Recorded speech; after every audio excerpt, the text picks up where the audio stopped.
آل عمران جو کہ سورۃ البقرہ کے بعد آتی ہے قرآن پاک میں، اس کی فضیلت میں آپ سے ڈیفائن کروں۔ نبی اکرم صلی اللہ علیہ وسلم نے سورۃ بقرہ اور سورۃ آل عمران کو الزہراوین کہا، یعنی کہ دو جگمگانے والی صورتیں، اور اپنی امت کو ان کے پڑھتے رہنے کی بہت ترغیب دی کہ انہیں پڑھا کرو، کیونکہ قیامت کے دن وہ اس حال میں آئیں گی جیسے دو بادل یا دو سائبان یا پرندوں کے دو جھنڈ۔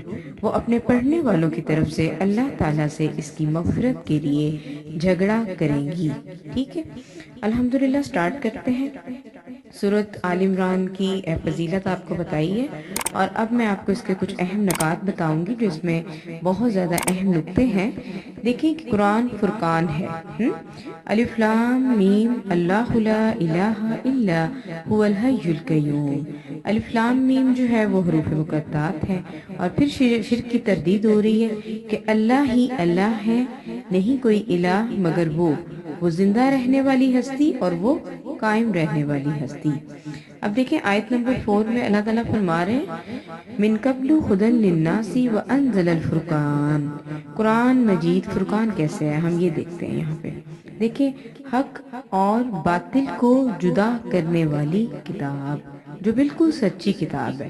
ٹھیک ہے، حق اور باطل کو جدا کرنے والی کتاب۔ اور آیت نمبر 6 میں اللہ تعالیٰ فرما رہے ہیں کہ وہی ذات ہے جو رحموں میں تمہاری صورتیں بناتا ہے، کہ کس طرح اس کو بنانا ہے۔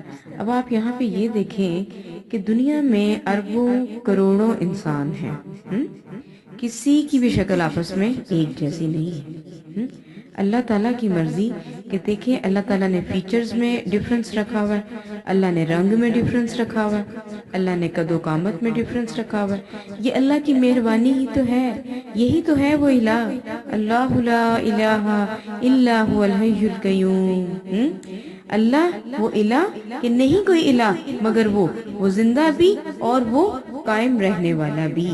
اور آیت نمبر 4 میں اللہ تعالیٰ فرماتے ہیں واللہ عزیز ذو انتقام۔ اللہ تعالیٰ اگر مہربان ہے، رحیم ہے، رحم کرنے والا ہے تو وہ ذو انتقام بھی ہے، وہ بدلہ لینے والا بھی ہے۔ ہم جو اتنے غافل ہوئے ہیں نا اللہ کی نافرمانیوں سے، یعنی کہ اللہ تعالیٰ کی اتنی نافرمانیاں ہم لوگ کرتے ہیں اور ہمیں احساس بھی نہیں ہوتا کہ ہم اللہ کی نافرمانی کرتے ہیں، تو اللہ فرما رہے ہیں کہ واللہ عزیز ذو انتقام، کہ اللہ تعالیٰ پھر بدلہ بھی لینے والے ہیں۔ ٹھیک ہے، آیت نمبر 7 میں دیکھتے ہیں هو الذي أنزل عليك الكتاب منه آيات محكمات هن أم الكتاب وأخر متشابهات فأما الذين في قلوبهم زيغ فيتبعون ما تشابه منه ابتغاء الفتنة وابتغاء تاويله وما يعلم تاويله إلا الله والراسخون في العلم يقولون آمنا به كل من عند ربنا وما يذكر الا اولو الالباب۔ اہم چیز جو محکمات یعنی کہ محکم آیت۔ اب محکم آیات یہ وہ آیات ہوتی ہیں جن کا مطلب واضح ہو، ان میں کسی قسم کا کوئی اشتباہ نہ ہو، کوئی شک نہ ہو، اور نہ ہی کوئی دوسرا مطلب لیا جا سکتا ہو، اور ان سے مراد حلال اور حرام سے متعلق احکام اور اوامر اور نواہی ہیں۔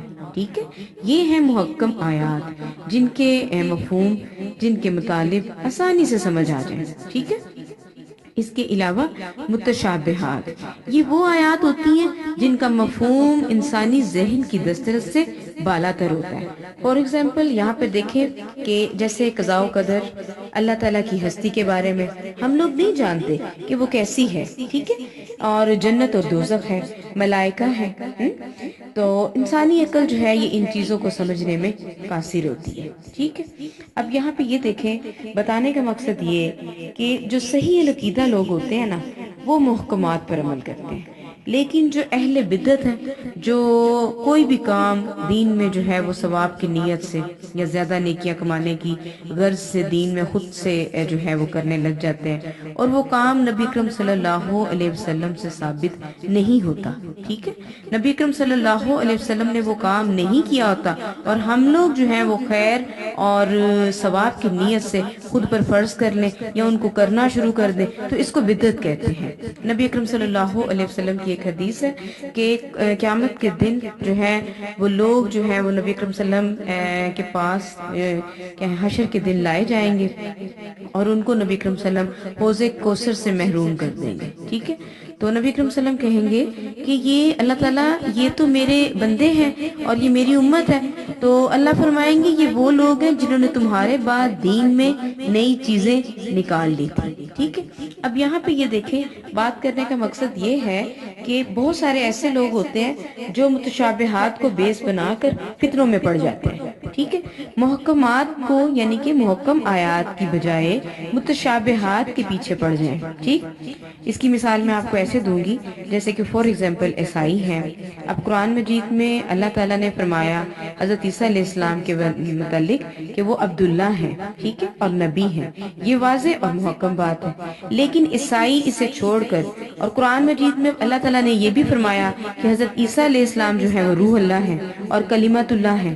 ٹھیک ہے, اور اب جو بات میں کجی اختیار کرنے والے اور ٹیڑھپن نکالنے والے لوگ ہیں وہ اس بات کو بیس بنا کر کہیں کہ اللہ کی روح جو ہے وہ عیسیٰ علیہ السلام میں آ گئی ہے. ٹھیک ہے, تو یہ ہے متشابہات کے پیچھے پڑنا, جو کہ سورۃ آل عمران کا بہت ہی اہم نقطہ ہے کہ یہ وہ لوگ ہوتے ہیں جو فتنے برپا کرتے ہیں پھر. ٹھیک ہے, کیونکہ وہ محکمات کو نہیں پکڑتے, وہ متشابہات کے پیچھے پڑ جاتے ہیں. صحیح, اب صحیح عقیدہ جو مسلمان ہوتے ہیں مومن ہوتے ہیں وہ محکمات پر عمل کرتے ہیں اور وہ کیا کرتے ہیں کہ متشابہات کے مفہوم کو بھی محکمات کی روشنی میں سمجھنے کی کوشش کرتے ہیں, کیونکہ قرآن نے انہی کو اصل کتاب قرار دیا ہے.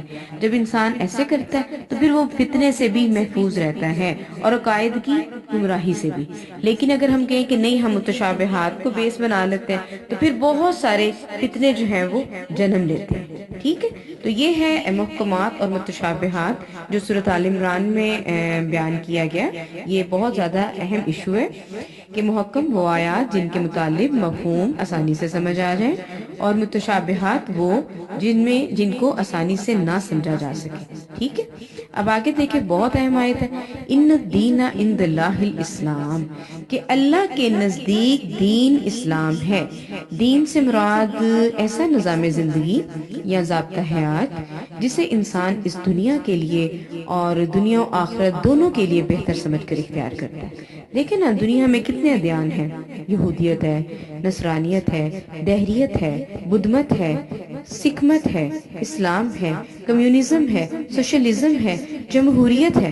ٹھیک ہے, لیکن اللہ کے ہاں صرف قابل قبول اسلام ہے. اور اسلام کا معنی اللہ کے احکامات اور ارشادات کے سامنے سر تسلیم کر دینا.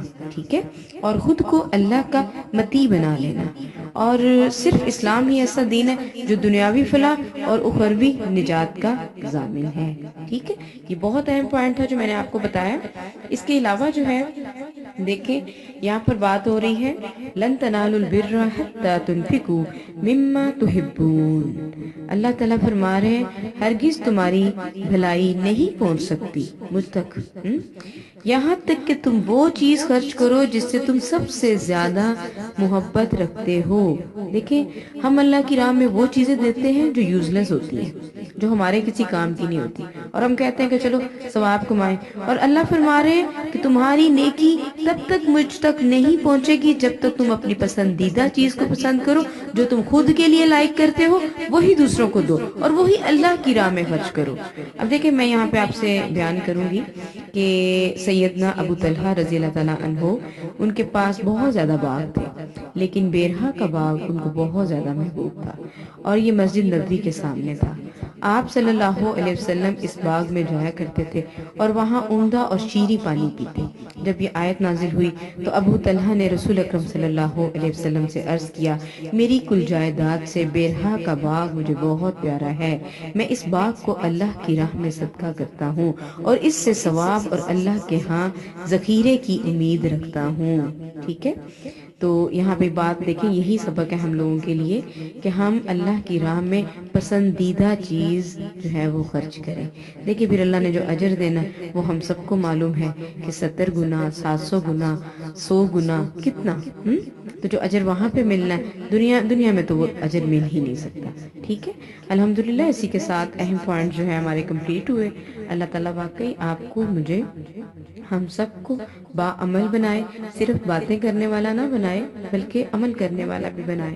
اور ہمیں اس چیز سے ڈرنا چاہیے کہ ہم اپنے علم کو جسٹ پڑھنے کی حد تک یا پڑھانے کی حد تک یوٹیلائز نہ کریں، بلکہ اس سے زیادہ اپنے آپ کو عمل میں لے کے آئیں۔ اللہ کرے جو سن رہا ہے وہ بھی اپنے عمل کو بدلے اور اللہ کی راہ میں واقعی وہ چیز جو ہے وہ خرچ کریں جو آپ کو بہت زیادہ پسندیدہ ہو۔ ٹھیک ہے، سبحانک اللہم و بحمدک، اشہد ان لا الہ الا انت، استغفرک و اتوب الیک۔ السلام علیکم ورحمۃ اللہ وبرکاتہ۔ کو لائک کریں، شیئر کریں، سبسکرائب کریں۔ جزاکم اللہ خیرا کثیرا۔